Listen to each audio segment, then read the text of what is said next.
Okay, let's go ahead and get started. We have a lot of material to cover in about an hour, and we have a very hard upper bound because there's a faculty meeting coming in here at 4-ish. So my name is Doug Schmidt, and I'll be talking today with my colleagues Abhishek Dubey and Jules White about a very interesting topic called blockchain. And unless you've been frozen in carbonide for the last few years, you've probably heard something about blockchain and other related technologies such as Bitcoin or cryptocurrency and digital assets and so on. So in our talk today, we're going to first kind of give a gentle introduction to the concept of the blockchain and why it matters. And we're under strict instructions from the dean to make sure that everybody can understand this. So hence the Blockchain for Dummies references up there. There actually are books called Blockchain for Dummies. And then we'll also talk about the technical foundations of the blockchain, go a little bit deeper into the technical underpinnings. And then we'll talk about some of the challenges faced by people who are trying to apply blockchain for various interesting domains, such as cyber-physical systems, as well as some of the software programming and debugging challenges that occur in blockchain, just like they occur everywhere else when we start dealing with software.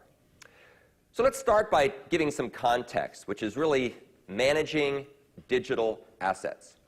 So first and foremost, what is a digital asset? Well, it's basically anything that exists in binary format and has some rights for use. Now, some digital assets are what we call native digital assets. And these include things like digital music, images, movies, electronic funds, software, those kinds of things. That's fundamentally in digital form. Other assets are digital representations of traditional assets. So things like stock certificates or property titles, gold, currency, those kinds of things. As you might expect, our economy increasingly depends on effective management of digital assets for all kinds of things, for entertainment, trying to keep piracy and digital rights, finance, lots of things involve digital assets there. Energy, we'll talk a bit about that later. Defense, elections, trying to do online elections. They're obviously managing identity, and digital assets are very important there to avoid fraud. Reputation in the context of things like social media. Is someone hacking your Facebook account and posting all kinds of scurrilous things under your identity? All those are good examples of digital assets that need to be managed. Historically, digital assets have been managed by central brokers or central authorities who use proprietary techniques in order to keep track of the digital assets. So banks are one good example, health systems with electronic medical records, your credit reports through Experian and TransUnion and Equifax and so on. However, as we've discovered the hard way in many of these situations, Experian coming to mind, managing digital assets through centralized brokers using proprietary techniques is often very costly, often insecure, and often vulnerable to abuse for all kinds of reasons. People can manipulate stuff if they have access to that central repository of things. So that's, of course, what motivates interest in blockchain. So blockchain is designed to attempt to do a more effective job of managing digital assets. So that, of course, begs the question, what is a blockchain?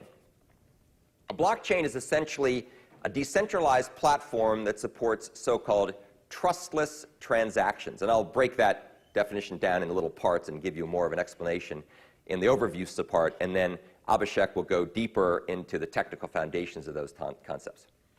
So what are some things that we want to do with this type of stuff? Well, the most classic example, the one you've undoubtedly heard about, especially as the price per coin climbs above $8,000 a coin, is Bitcoin, which is a good example of a cryptocurrency. And a cryptocurrency is basically a digital asset that uses cryptography to secure transactions, control the creation of additional units, and to be able to verify the transfer of these assets between different parties to avoid things like double spending. Now, people traditionally have thought about blockchain as the infrastructure for cryptocurrency, but as we'll talk about in our talk, it's actually useful for a lot more things. In fact, that's probably the real interesting part of the talk, is all the other things you can use it for. And I'll give you some examples, and we'll follow those up with other examples.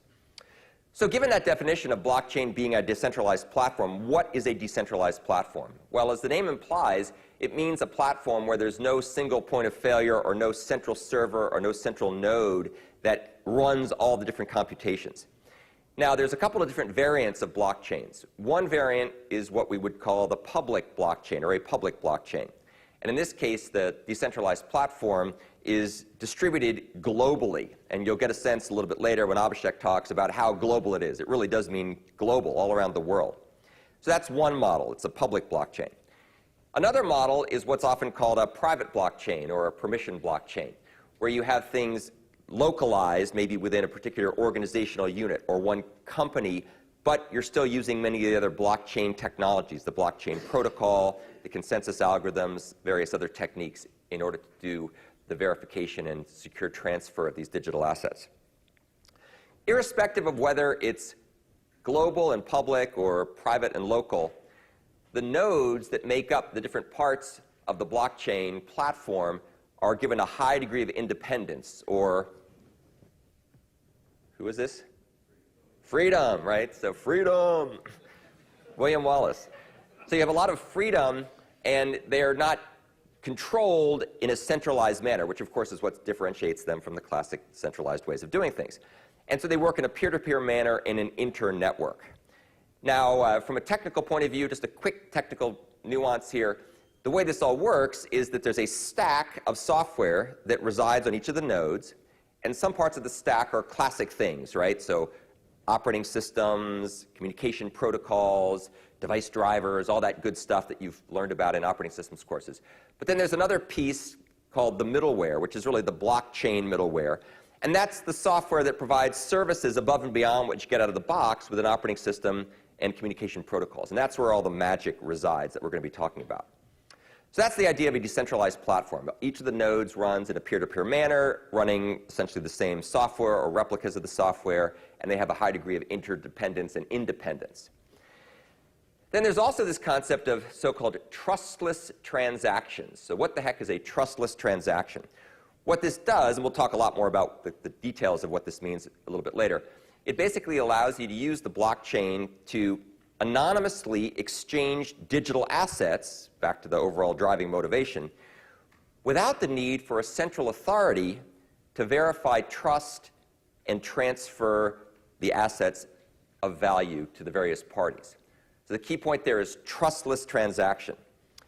And I found a meme generator to show this point. So anybody know who this is? Inigo Montoya, who always says, such and such, inconceivable or trustless. That word doesn't mean what you think it means. So when people think trustless, they often think untrustworthy. But in fact, the way it's used in the blockchain community really means something more like trusted without requiring a central broker or a central authority to underwrite the trust. And that's really the secret sauce of this. The other thing that's worth noting from this diagram is the way that the blockchain protocol and the infrastructure allows these end-to-end trustless transactions to occur over top of the traditional internet substrate.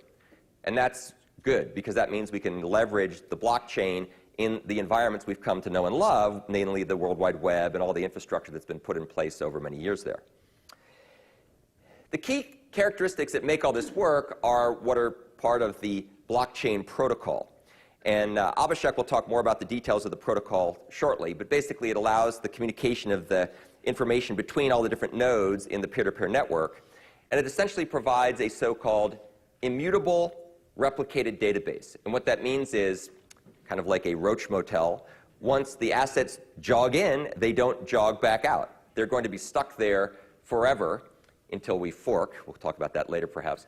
But at least in theory, they're meant to be around forever. It's kind of like grades in the Vanderbilt system. You can't go back and erase them easily, right? You have to get an awful lot of things going in your favor to change the grading system. It's meant to be an immutable replicated database.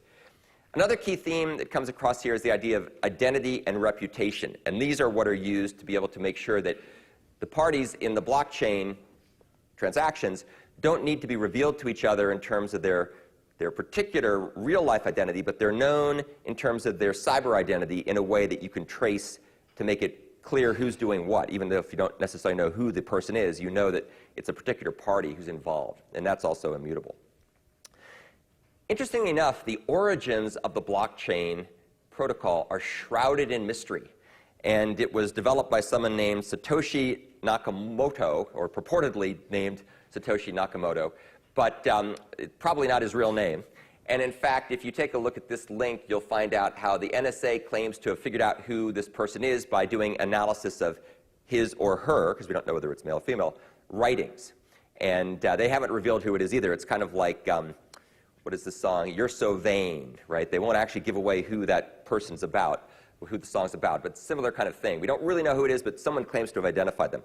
I read just today, in fact, people speculate it's Elon Musk, which I very seriously doubt, but it does show the power of his public relationships agency to get that across.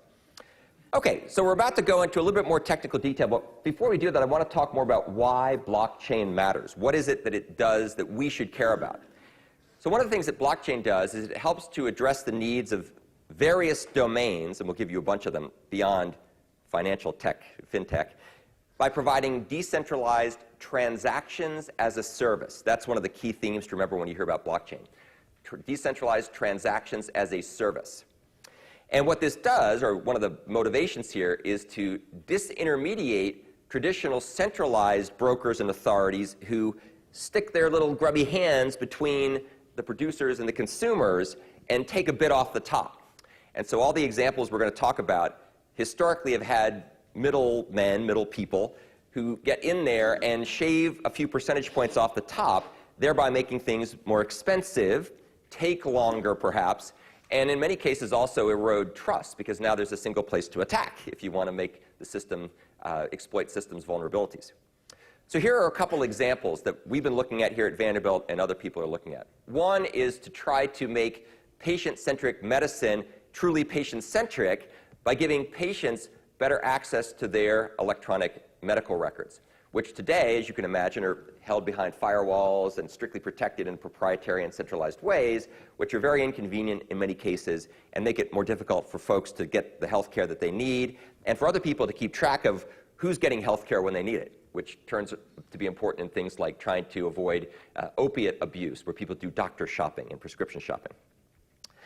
Another place that blockchain is interesting, and we've been doing work here in the city of Nashville, Abhishek can talk more about this shortly, is in terms of being able to use blockchain technologies to make smart cities more effective for citizens to navigate through, by being able to make it easy for them to move across different modes of transportation without having to necessarily use a credit card in every one of the places that they go. It's a way of keeping track of assets that they might use in order to be able to move between multimodal transportation vehicles and other sources of transit. And yet another topic, which we'll also talk about shortly, is in terms of making the prosumer world of transactive energy more seamless and more effective by being able to allow producers and consumers of energy, especially renewable energy, like things you'd find at Sterling Ranch, such as wind and solar power, be able to manage this stuff in a way that gets the power utilities out of the way and yet still allows people to know what's being produced and what's being consumed in a more frictionless manner. Here's a very simple example, before I turn it over to Abhishek to talk about the technical foundations, where Ethereum, which is a well-known, widely established blockchain technology, is being applied by the United Nations in Jordan to help provide aid for various Syrian refugees. And you can take a look at this link to learn more about this. But basically what they're doing is they've set up a refugee camp where food and clothing and other goods can be obtained through the use of Ether, which is the Ethereum equivalent of cryptocurrency or Bitcoin. And this is very interesting because it allowed the United Nations to be able to set this refugee center up without requiring any centralized infrastructure. They were able to use the public blockchain to do that, for one thing. They didn't have to rely on someone coming in and provisioning it, which would, of course, been very expensive. They also are not required to have a particular central authority like Bank of America or Royal Bank of Scotland underwrite the transactions. This can be done with the blockchain, so it helps to keep the costs down, helps to make it much easier to audit, helps avoid overdependence on one particular national entity or national-centric identity to keep track of the transactions and the trust. And of course, another thing they can do with this is they can regulate it so it's more difficult to spend the aid on things they don't want them spending the aid on, because it's all done through smartphones and other mobile devices where they can keep track of that and then make sure that it's used for food as opposed to alcohol or weapons or drugs or whatever. So a very interesting example. So with that, I will now turn it over to Abhishek, and he will discuss the technical foundations of blockchain. Thank you very much, Doug. So I will try to go a little bit deeper into why, for example, why is it called blockchain and what really actually makes it very interesting. What's the technical foundation behind? Just as a quick review of a slide that actually Doug mentioned, really blockchain is actually bringing together three technologies and three computer science fields together: cryptography, game theory, and distributed systems. And I'm going to actually briefly touch about why that is. Now, before we actually go forward, one thing that is good to actually remember, this is about distribution of digital assets, right? When we are actually talking about distribution of digital assets, automatically we have to also talk about storage of digital assets. Where do they remain, right? So classically in computer science, when we actually talk about storage of information, we always refer back to databases. There have been actually three separate mechanisms of databases over the years which people have developed. Classically, which we all are very familiar with, are these centralized databases. These are actually sold by enterprise companies like Oracle, IBM. There's a big server somewhere, and you authenticate against it, and you actually store your information in there. Works great, right? But this is precisely the centralized problem. Another thing which is actually done by Google and Facebook, which is distributed databases system. So Google actually maintains all of the data about all the users, not just in one single place, because what can go wrong with that, right? One single earthquake and everything is lost. So they actually maintain it everywhere, partially sharded at different places, right? Now, what is the third mechanism? The third mechanism is peer-to-peer. Anybody remembers Napster? Right? Why was Napster actually very popular? The whole idea was that the music files are shared and recorded and kept by everybody, and there is really no central place. And that was really also the legal problems behind Napster, right? So the peer-to-peer mechanism is actually quite interesting because, as Doug actually earlier mentioned, for example, when the United Nations actually went and decided that they need to actually create something for the refugee center, they have a big problem. This is actually a refugee camp. There is no infrastructure. So it's not that they do not want to include banks, there is really no infrastructure. So how can we do this such that it is created in a peer-to-peer fashion?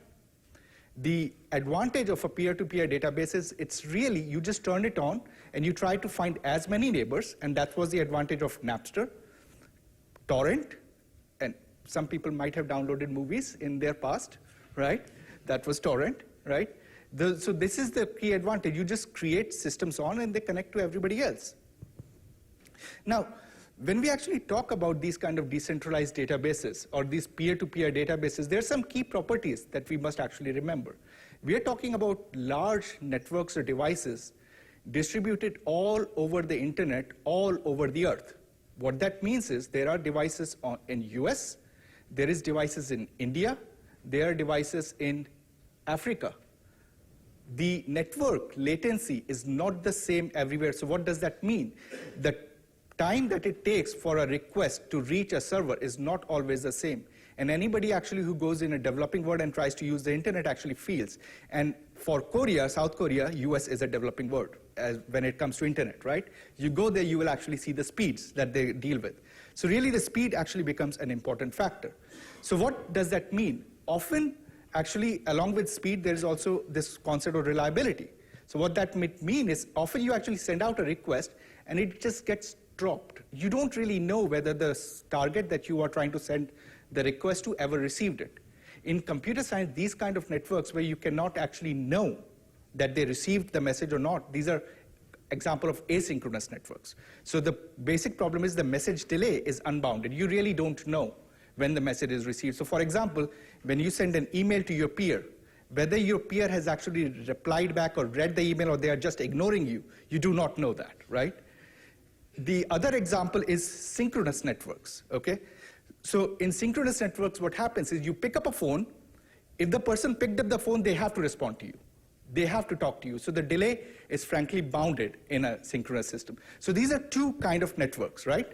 Now, let's remember this, because this actually is a very important concept when we start talking about some of the technical foundations behind blockchain. So, given that, let's actually revisit our decentralized database or the peer-to-peer database configuration. What is it that we want to do?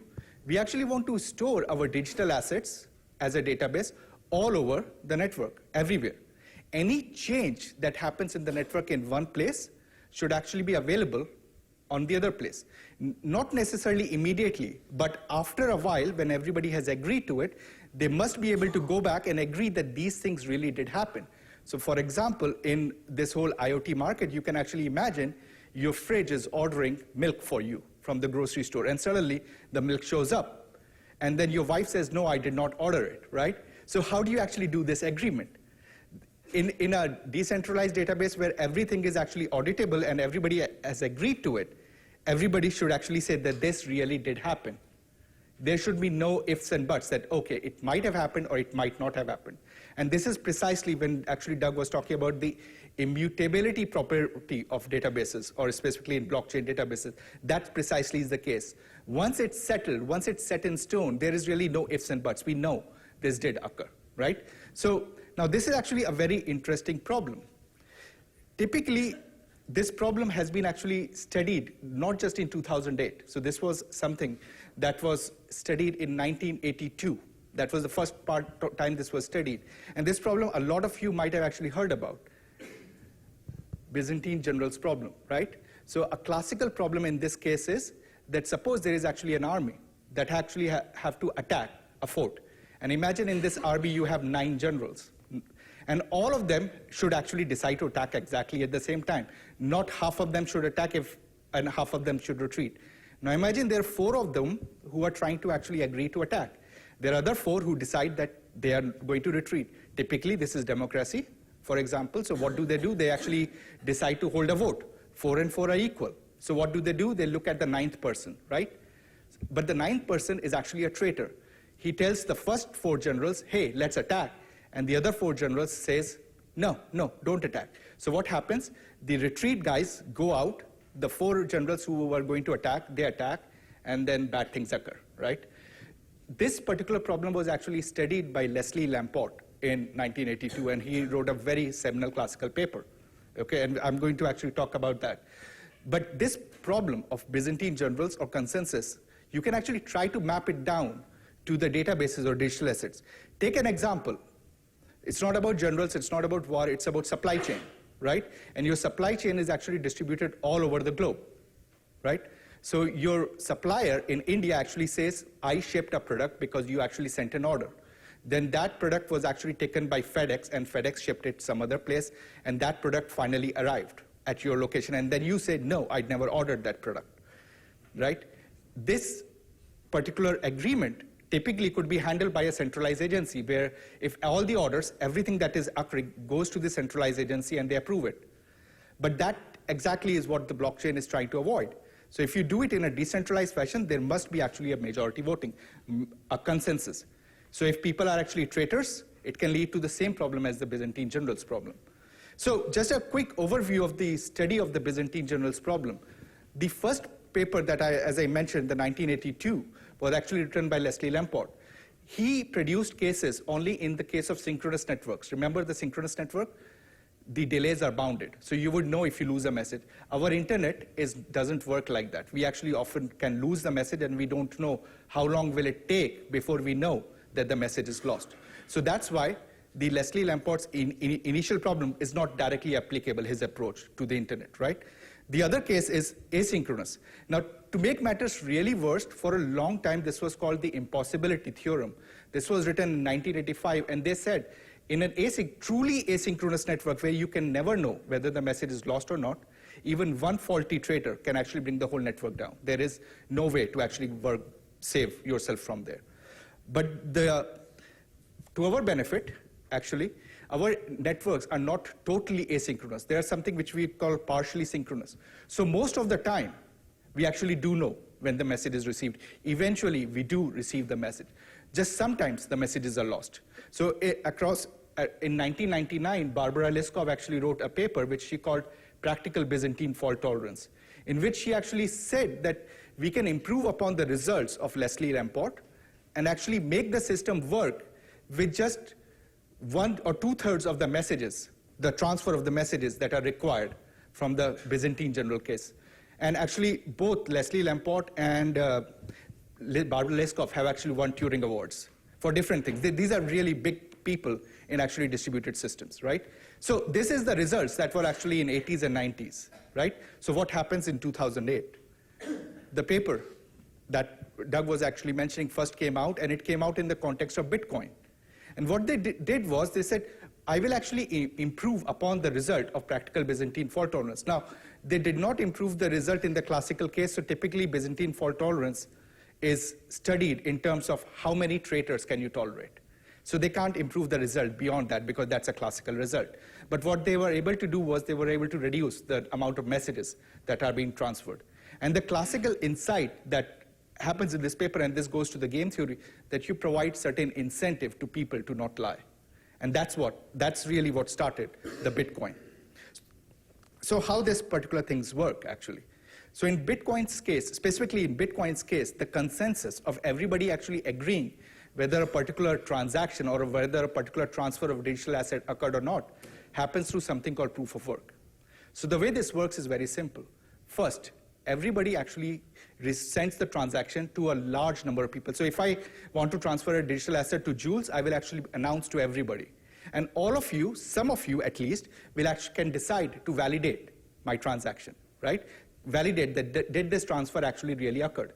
Now here's the interesting thing. Before you can announce to everybody else that I have validated this, you have to run 2 miles, okay? So that's proof of work. So in computer science, you actually have to solve a cryptographic puzzle where it takes a lot of energy and time to compute. So now, if you actually successfully validated the transaction and was the first one to announce to everybody that this particular transaction correctly occurred, you will receive a reward. And this is actually Bitcoin. And in Bitcoin parlance, this is called mining. So you just mined a block and you received a reward. The receipt of your reward is actually locked in the same block, okay? And I will actually come to what block means. It is put inside a closet, right? And this is the closet that you are announcing to everybody that something happened. Now here's the thing, if you actually lie, and somebody did catch you, and they will after some time, because remember, this was announced to everybody, your block is going to be invalidated. So it is going to be taken out of the chain. So hence, it is not in your interest to actually lie, right? So now, what is a block? In Bitcoin's term, actually, each transaction that is happening, each transfer of a digital asset that is happening is an event. One of the big things when we are actually talking about transfer of the digital assets is not just to know what is the current state of the digital assets. We must also know exactly what was the sequence in which the digital assets were changed. So for example, if you go to your bank account, it's not just important exactly when a particular transaction occurred. It is also important in which sequence the transaction occurred, because if the sequence was actually mismatched, you might end up actually in a case where you spend before you actually earn your salary, and then the banks make money because they charge you overage, right? So it's in the interest of the banks, by the way, to make sure that the transactions are ordered in just the right order, that they maximize the overages. Now, in coming back to the blockchain case, this is actually slightly a very tricky problem. We can solve with consensus exactly that we all agree upon that the transaction, the transfer of the digital asset occurred, but it's hard to actually figure out that what was the chronological order of this transaction. So here is another stroke of brilliance. What they did was actually they said, okay, I'm not just going to validate and announce a single transaction. The miners in blockchains or Bitcoins group a number of transactions, and they compute something which is called a cryptographic hash, and this is where cryptography comes. A hash is nothing but a fingerprint of a piece of data. And it is guaranteed if you provide the same piece of data and compute hash 2 times, it will result exactly in the same fingerprint. It's as secure as your fingerprint, right? Now what they do is actually the fingerprint of the previous block or group of transactions is actually stored in the next block. So if somebody actually changed the previous block, your current block's text or the content will change. Hence your current block's hash will change. So in a sense, Because of this hash, you actually now have a sequence of blocks which contain a group of transactions from something which in blockchain is called genesis. So it starts from the genesis, and all these blocks are sequenced one after the other, right? So this is why it is actually called blockchain. Now, remember, one of the big challenges in this system is that this is by definition a probabilistic system. Sometimes you are going to lose messages. So what can actually happen, and this leads to very interesting problems. In some part of the world, some blocks are going to be mined faster. In another part of the world, those blocks are not going to be mined because they never reach there, right? Because when I announced, there is no guarantee that my transfer of digital asset to Jules has been heard in Africa yet, okay? So what that means is they might actually, from Genesis, their blockchain will be slightly different. Now, these are called forks, actually. They can happen temporarily, and they could be actually created on demand. And Jules is going to talk about why, in one case, why it was required, okay? But when you actually have these forks, what effectively is going to happen is, at some point in time, eventually, in infinity, these two blocks of these two chains are going to come together. So somebody is going to see both of them together. And then there is actually a very simple protocol that they follow. The one which has the longer chain lives, the one which has the longer chain is thrown away. Shorter one is thrown away, and the longer one is actually kept together. And this is how they try to actually remove the conflicts, okay? This is the key protocol. Now, how does this actually help in something as simple as actually transferring the assets? So just take a very, very simple example. A buyer is actually trying to send assets or try to transfer money or bitcoins to two sellers, okay? Seller A and seller B. And the buyer is actually trying to double spend, okay? So what that means is the same bitcoin is being given to seller A and another bitcoin is going to give to seller B. Now, why is this possible? Because in Bitcoin, you have to remember you have to do a proof of work. So there is a finite time before you would know that a particular transfer of asset did occur, okay? And this is typically around one block creation time is set around 10 minutes. Now, in that time, you might actually, in 10 minutes, you can use the same Bitcoin and try to buy another jug of milk from somewhere else, right? So what will happen is now these two blocks are going to actually get sequenced, and you will actually have two chains. But eventually, it's more likely that the people with the longer chain who had actually more computation power, because lots of people are actually validating the transactions, they will win. So the longer chain is likely to win eventually, right? And in that case, you will actually catch off that there was actually a double spending case, and that part will be removed. Now, there is another precaution that you have to take. Unlike a credit card transaction, where you just roll and there is a central authority that assumes the risk is the merchants, okay?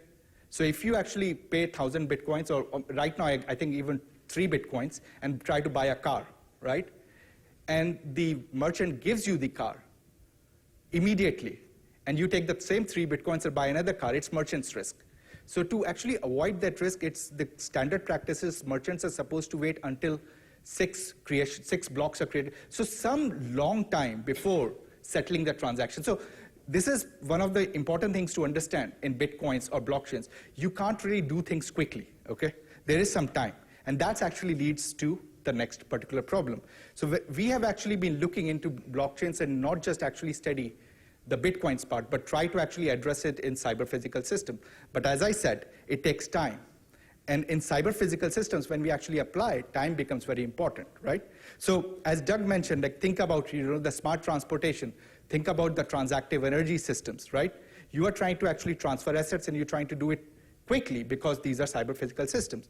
But time is not really a friend of blockchain, right? So that's why when you actually try to apply it to cyber-physical systems, you can't directly start applying it. There's something else that you have to do. So, for example, in cyber-physical systems, if you actually just think about you're trying to do a transaction with your transportation driver, by the time the transaction is clear, the driver could be really 6 miles away, right? That's not good, actually, right? So what can you do? So there are some different ways to achieve consensus. Remember the proof of work that I mentioned earlier? That's a way to actually achieve consensus. There are other ways to achieve consensus. There is actually another problem before I talk about the other ways of consensus that's really important to understand about blockchain. We have been made to believe that blockchain is anonymous, correct? We have been always saying what we do in blockchain, nobody knows. What is proper to say is we have an anonymous identifier, a unique identifier. Remember, if your cryptographic key that is used to unlock blockchain is lost, you just lost the money. Actually, I think Elon Musk just mentioned in the interview that Doug was mentioning that he forgot where his Bitcoin keys are, right? So he cannot really be the creator, right? So now in that particular case, if you actually the only anonymous part is your key, and there are ways to actually attribute the key back to the person who started it. The data in the blockchain is not anonymous. It's purely open transactions.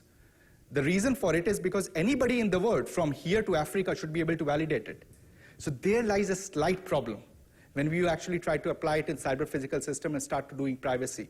So for healthcare, people are actually trying to look like what really should be stored in the blockchain. And Jules is going to actually talk about that leads to certain patterns, right?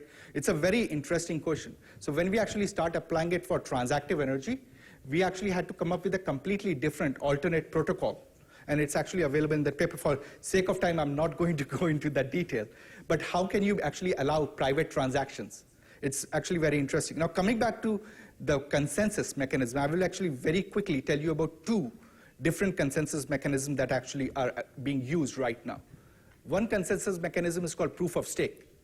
So the way proof of stake simply works is a person who is actually trying to validate the transaction, who is responsible for mining or creating the blocks, actually provides some deposit into the block itself, right? So you have to actually provide some stake into the system. So if you lie, you lose that money, right? And the other thing in the proof of stake system is the number of blocks that a particular entity can actually create or can actually validate is proportional to how much worth they have, how many bitcoins they have, for example. So what that means is in order to try to defeat the system, you must have more than 51% of bitcoins of the world, and no single person has that, right? So that actually makes the system slightly more safer. Now, because you are not solving a cryptographic puzzle anymore, it's fast.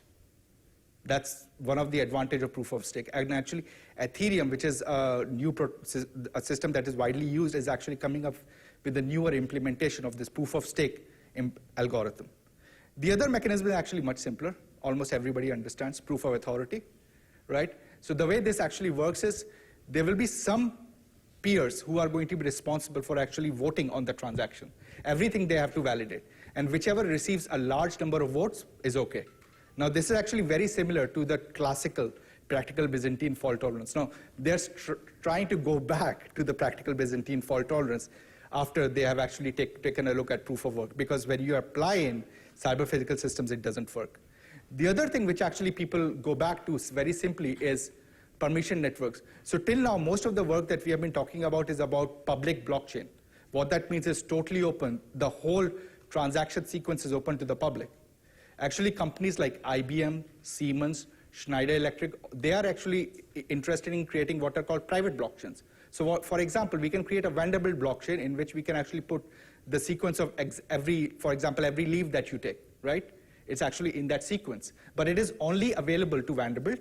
Only Vanderbilt employees can unlock it and lock it, right? Now, hopefully, because it's a permission network, we won't have traitors, right? Because other people can actually have authority to catch traitors, right? So that's an advantage of a permission network, okay?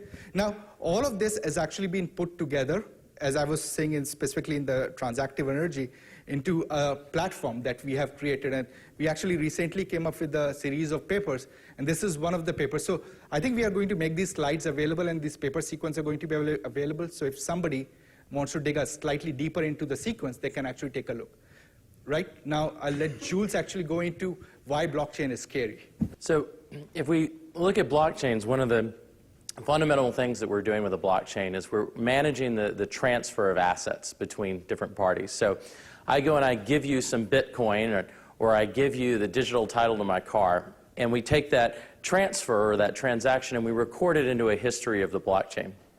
And whenever we start thinking about the transfer of assets, if we're doing this in the physical world, we normally also think about contracts. So when I went and bought my house, I signed a contract that agreed to, under certain circumstances, go ahead and transfer money, and in exchange they would give me the house or the title to the house.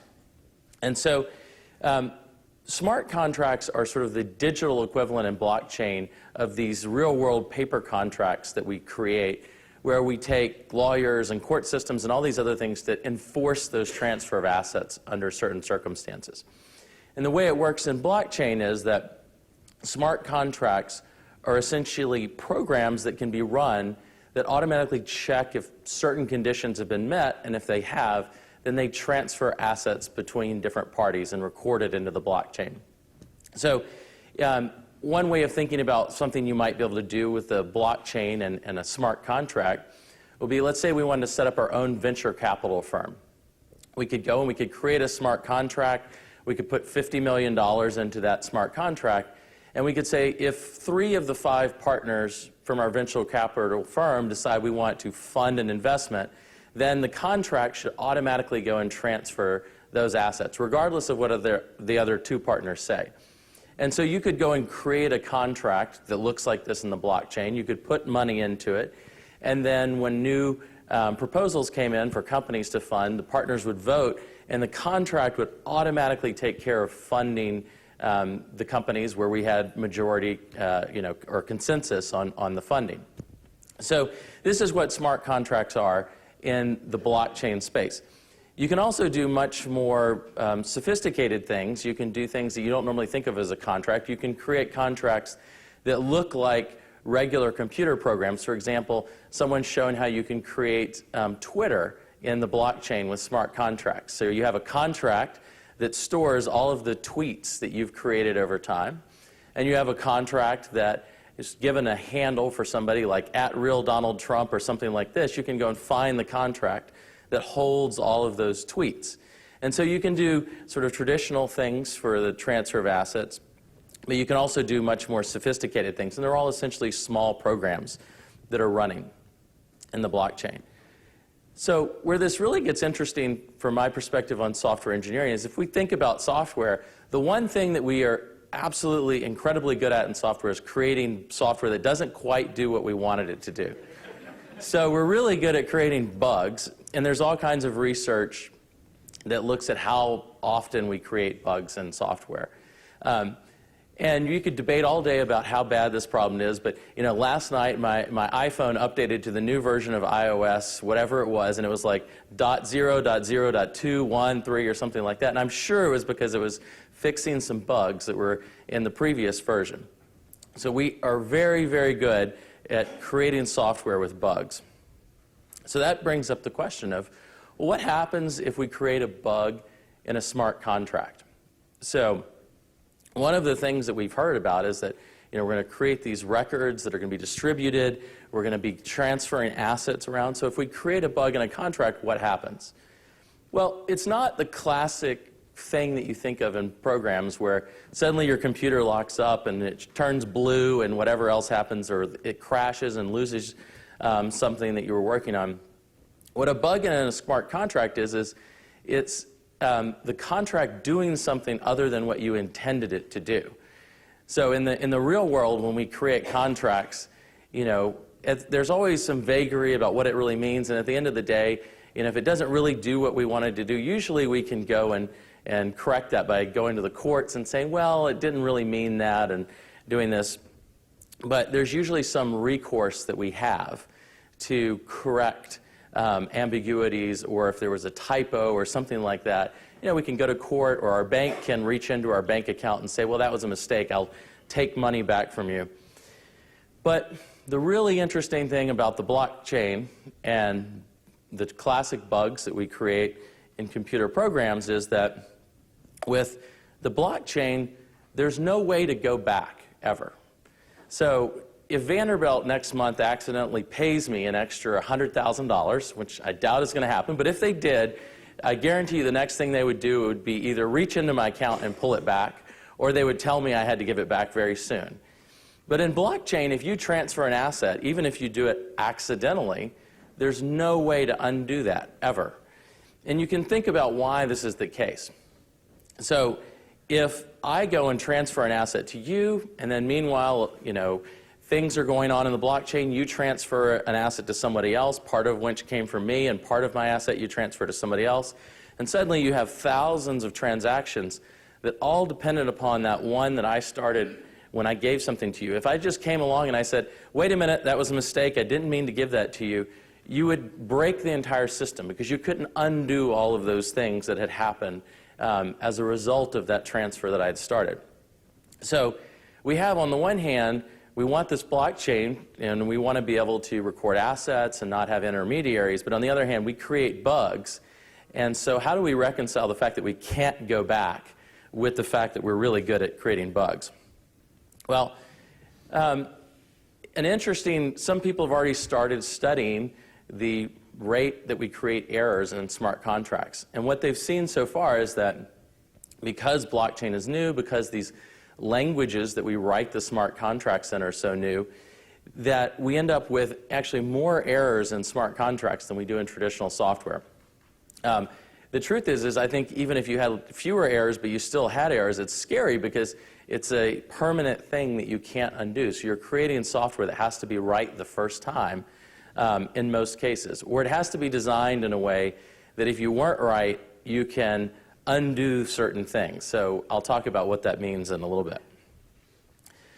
So one of the first bugs that came up in smart contracts is Ethereum is the blockchain that essentially really made smart contracts popular. And so the inventors of Ethereum, one of the first things they did is they had a crowdfunding campaign, and they said, we're going to create a contract where we're going to put all this money into the contract, and everybody who has a stake in this contract, who has crowdfunded it, can vote on proposals that are going to be coming into the contract and which ones should be funded. And so they created this contract. It got something like $250 million in crowdfunding that went into the contract. And this was, again, a contract created by the inventors themselves. These are the ultimate experts. And after they created it, they realized that they had a bug in the contract. So it's got $250 million, and suddenly they realized they have a bug, and an attacker came along and exploited the bug and siphoned off about $50 to $70 million before they realized that they had a big problem. So what's interesting is at the very beginning, they created these smart contracts. They were very successful. And then the inventors of the smart contract suddenly ran into a case where they had, $70 million of their money taken away. And suddenly they said, well, wait a minute. We don't want to have something that you can't undo. And so they had this philosophical problem. Do we go with blockchains that work the way they're supposed to and you can't ever undo? Or do we do something special for ourselves? And so they actually went and did something special for themselves. They took the blockchain and they said, we're going to rewrite history and pretend that we never had $70 million of our money stolen. And we're going to now work off this alternate version. Now, the interesting thing is could be done by the original inventors of Ethereum. Nobody else can do this. So there was one do-over. It's already been done and taken by the inventors of Ethereum. Now nobody can ever go and have another do-over again. But this happens when we have bugs in smart contracts. Even if you have the most sophisticated people who are creating this, they can still make mistakes. And we've continued on. We've worked now. They got to take back their $70 million. And Ethereum has continued to grow. And what we've seen is that this problem has not gone away at all. So we still have bugs that are showing up in contracts. So one of them was a bug in a library that was being proposed. So you can create contracts that are reusable by other people, sort of like templates. So if you go to sell your house, you don't have to start from scratch and get a brand new contract and figure out what's in it. You go and get the real estate association's contract of what it should look like. Well, you have similar types of things that go on in the blockchain. So you can have library sort of contracts that can be reused. So there was a contract where they realized the library contract had a bug, and attackers came along and they started siphoning money off of that contract by exploiting a flaw in it. And this created a really interesting situation because what happened was people in the community realized that the contract had a flaw and that all this money was being stolen out of it. And there's no way at that point to go and undo what the contract says because it's already written in stone into the blockchain. And so what they said was, well, we can't undo this. We can't fix the problem, we can't easily take the money out of the contract. So instead what they did is they got a group together to go and attack the exact same bug in the contract that the attackers were going after and just attack it faster and siphon the money off faster so that they could get it out. And then they said, well, it's okay when we're done, we'll give it back to you. So you end up in these really strange scenarios where you can't undo and you end up being just like the attacker. You have to just go and attack and try to get things out. And so it's a really strange place when you can't go back. There's another one that just came up recently that's interesting, that's in the news. And there's somewhere between $150 and $280 million that it was basically in contracts that depended on a library contract. There was a bug in the library contract. And there's a lot of technical details. But essentially what happened was, because of the way this bug worked, it ended up affecting everybody who had used it and all of the money that had been locked into the contracts associated with it. And so now there's $150, $280 million that nobody can access. Nobody can do anything with. It's essentially just out there probably forever and inaccessible because of a bug that nobody anticipated and then rippled down. So really quickly, once you put something out there, you can't take it back. One of the things you see people wanting to do is to put data into the blockchain. So we'll store all of our medical records in the blockchain. And there's lots of reasons why maybe this could be a good idea. But one of the things we have to think about is when we put things into the blockchain, it's public and it's forever. So even if I encrypt it and I put it into the blockchain, if I later realize, oh, wait a minute, there was a problem in that encryption library I used, there's nothing I can do. Now everybody knows about it. Everybody can go and read my healthcare data. Or if I go put my healthcare data into a contract and then I realize, oh, wait, that contract has a bug to where it'll serve it up unencrypted to other people, there's nothing I can do to go back and undo it. So this is a really hard problem where a lot of research is needed in blockchain.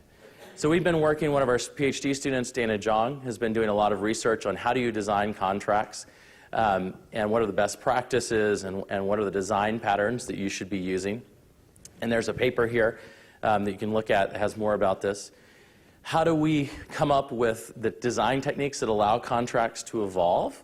So there are certain things you can change and certain things you can't, and how do we exploit that information in order to build contracts that are flexible and evolvable over time, and where we can fix some types of mistakes. And then we need tools that help us to verify that these contracts that we're creating actually do what we think they're going to do, and that they don't have unexpected side effects or behavior. And then how do we use the blockchain to exchange data with other parties, but do it in a way that if we've made mistakes or if something else comes up that we aren't locked in and we can't get that data back or remove it. So you know that a technology has gotten really to the top of hype when it shows up in a Dilbert comic. So this is blockchain showing up in Dilbert. So it's really taken off. If you look at the hype curve, blockchain's at like the top of the hype curve, and we're about to go into the trough of disillusionment. But the good thing is that once you get past the trough of disillusionment, that's where you start to actually get productive use out of the technology. So we're dumping all this money into the blockchains. We're all running towards the blockchain. We're all creating smart contracts, losing hundreds of millions of dollars, which will probably push us into the trough of disillusionment a little more. But then eventually we'll start really getting some incredible uses out of it and hopefully seeing it change different industries. So thank you so much for attending our talk, and I think we may have a couple of minutes for questions or maybe one question or